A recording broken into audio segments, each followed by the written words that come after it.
गृहिणींसाठी खास kitchen tips. Number 1. दही चांगले घट्ट लागण्यासाठी कोमट दुधात दही घातल्यानंतर त्यात हिरव्या मिरचीचे 3 किंवा 4 देठ टाकावेत. त्यामुळे दही घट्ट लागते. मिरचीच्या देठात एन्झाईम्स नावाचा घटक असतो, त्यामुळे दही घट्ट होते. नंबर 2. डाळ मखनी बनवताना काळ्या उडदाची अख्खी डाळ वापरावी.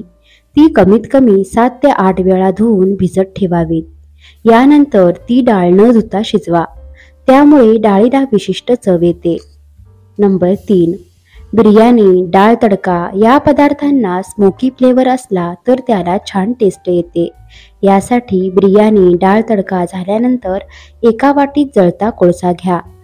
त्यात 2 किंवा 3 लवंगा आणि 1 टीस्पून तूप कोळशावर टाका. त्यानंतर घट्ट झाकून ठेवा. त्यामुळे 3 ते 4 मिनिटात मस्त स्मोकी फ्लेवर येईल. नंबर 4. हिरव्या भाज्यांमध्ये क्लोरोफिल नावाचा घटक असतो. अनेकदा भाजी शिजवताना भाज्यांचा हिरवा रंग निघून जातो. त्यामुळे या भाज्या शिजवताना 1 टीस्पून खाण्याचा सोडा टाकावा. त्यामुळे हिरवा रंग तसाच राहतो. तसेच हिरव्या भाज्या शिजवताना कधीही झाकण ठेवून शिजवू नये. नंबर 5. लसूण सोलणे हे सर्वात अवघड काम समजले जाते. मात्र लसूण पटकन सोलण्यासाठी ते 1 मिनिट ओव्हनमध्ये गरम करा. त्यानंतर एका घट्ट झाकण्याच्या डब्यात घालून जोरात हलवा. त्यामुळे लसणीची सालं निघून जातील. नंबर 6. शेंगदाणे ओव्हनमध्ये छान भाजले जातात. एका विशिष्ट तापमानावर शेंगदाणे भाजा, त्यामुळे चांगली चव येते. नंबर 7.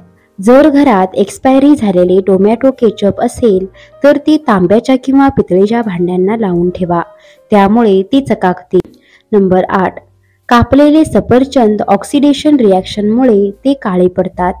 त्यामुळे सफरचंद कापल्यानंतर त्यावर लिंबाचा रस किंवा व्हिनेगर लावा, त्यामुळे ते काळे पडणार नाही. सॅलड करताना ही टीप नक्की वापरावी. नंबर 10. जैन जेवण बनवताना कांदा किंवा लसूणचा वापर करता येत नाही. त्यामुळे जैन जेवण चविष्ट बनवण्यासाठी ओवा आणि हिंगाचा तडका द्या. जेवण हॉटेलसारखे टेस्टी होईल. नंबर 11. भजी किंवा पुऱ्या तळल्यानंतर तेल काळे होते. ते पुन्हा वापरता येत नाही. अशा वेळी थोडा शिजलेला भात त्या गरम तेलात घालावा.